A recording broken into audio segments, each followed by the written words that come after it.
Hey everybody, Captain B-Nard back here with another Sun and Moon Wi-Fi battle. Today we have a battle against Hancy. This is just another random person from the online festival plaza, and he has a very interesting team, as you can see. A lot of cool Pokemon on there, which is going to make for another good match, so we're going to go ahead and get right into it.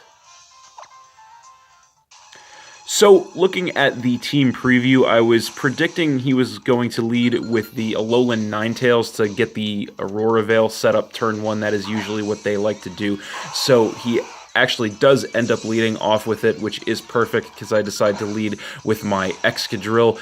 So, if he wants to do that Aurora Veil turn 1, he is going to have to risk losing his Ninetales to a Steel attack. So, his Snow Warning is going to make it Hail, and my Mold Breaker is going to come into play right away. So he is going to decide to play it safe here and switch out directly into his Palossand to try and absorb whatever attack I throw at him. I just decided to play it safe as well and go for the Smart Strike in case he did decide to stay in and go for the Aurora Veil. It would have taken him out either way. So that does a little less than half damage to him, which is pretty nice. We are both going to take some damage from the Hail, and I'm going to regain that health right back with the leftovers. So, I'm just going to stay in here and go for an Earthquake. Based on the damage I got off the Smart Strike, it should be enough to finish off the Palossand, and sure enough, it is going to be able to take care of that and drop him down to 5 Pokemon, so pretty strong start to the match for me, and I'm going to take some damage from the Hail again, but I'm going to regain that health right back with the leftovers, so breaking even there. So, then he is going to come in with the Drampa, and I'm just going to go for the switch here. I'm not confident that I can one-shot this thing, and I don't want to risk it. So I'm going to come in with my Florges. So he actually just goes for the Flamethrower, which is not going to do too much to me. I am max special defense with an Assault Vest. So then we are both going to take some damage from the Hail. But he is going to regain that health right back with the leftovers. So he is going to go for the switch here. He doesn't want to get taken out with a fairy attack, so he's going to come in with his Alolan Marowak, predicting that, which I do go for the Moonblast. So even though he resists that, it still does almost half to him, which was pretty nice. And then we are both going to take damage from the Hail. He takes the damage first, so that tells me that he is going to be faster than me. So I don't want to lose my Florges here, so I am going to switch out into my Victini, predicting the Fire move, which he does go for the Flare Blitz. And even though I do resist that, that is going to do about 1/3 damage to me, which is pretty good. That is going to be it for the Hail, and then I am going to regain some health with the leftovers. So this turn I am going to outspeed him. I'm just going to go straight for the Psychic. I know it should definitely be enough to finish the Marowak off, which it is, and that is going to drop him down to just 4 Pokemon, and I am going to regain even more health with the leftovers. So then he is going to come in with his Xurkitree. And I do outspeed this thing, so I'm just going to go for the Searing Shot to get as much damage as I can, hoping to take him out in one shot, but he does survive that with about 1/4 of his health, and he is actually going to go for the Psychic Z move here, which I wasn't sure what it was going to be at first, but I soon realized that it is actually going to be the Z Hypnosis, which is very bad news for me, because not only is that a guaranteed way to put my Victini asleep, but it also increases his speed stat. So he is definitely trying to get some sort of setup here on me. I'm going to regain some more health with the leftovers, which is good. But this turn he is going to go for the Tail Glow, which is actually going to give him a drastic special attack increase, which is not good at all. So he is in a great position here, set up with his Xurkitree. I am still asleep this turn, unfortunately, and I'm going to regain more health with the leftovers.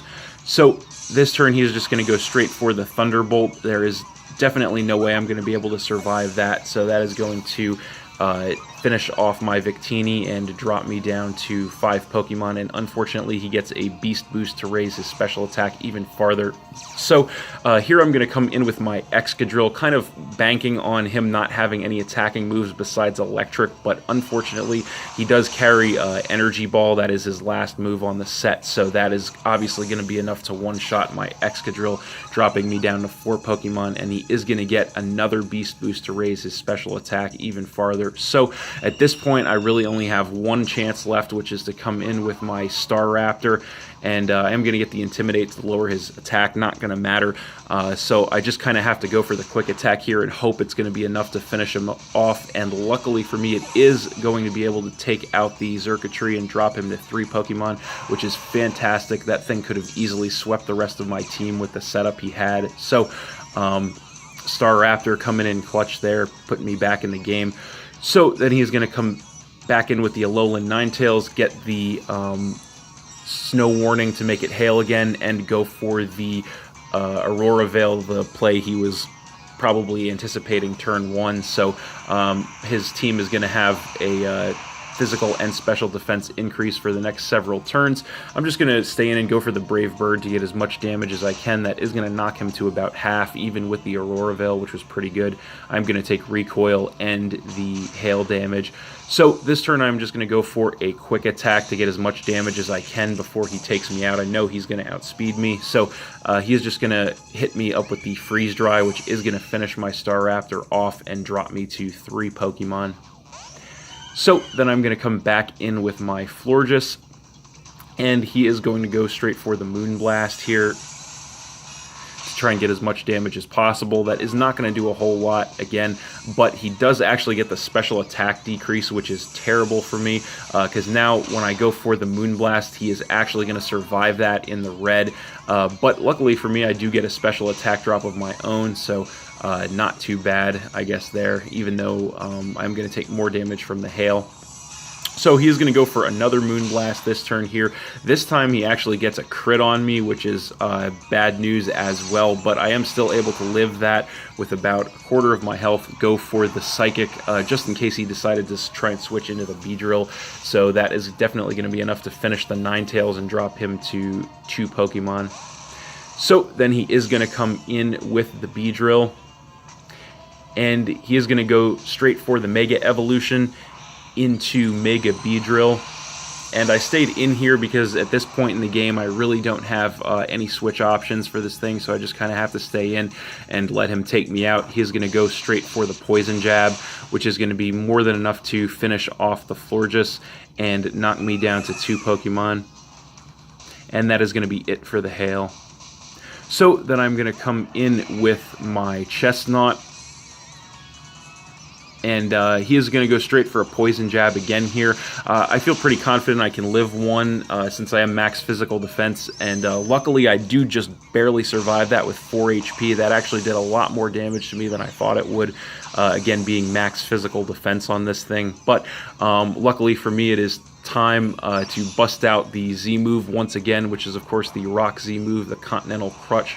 And I can't tell you how many times this thing has come in clutch for me. I'm really happy I decided to put this on Chestnut. People just don't see it coming at all. So that is definitely going to be enough to one-shot the Beedrill and drop him to just 1 Pokemon. So great to get that thing out of the way, another huge threat. So finally he is going to come in with the Drampa, and I am going to outspeed that thing and go for a Hammer Arm to get as much damage as I can before he finishes me off. That is going to take him down by a little less than half, which is good. And it is going to lower my speed, but not going to matter since he is just going to go for the Flamethrower, which is going to be more than enough to finish me off and drop me down to just 1 Pokemon as well.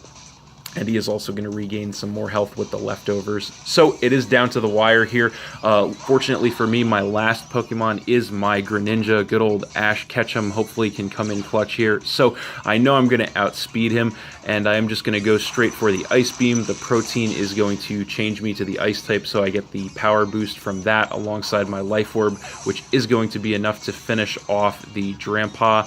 And after I take the Life Orb damage, that is game. So thanks for watching again, everybody. Hope you all enjoyed. Please hit that like button, leave a comment, and or subscribe if you did enjoy, and stay tuned for more new battles in the future. So that's it, and we'll see you next time.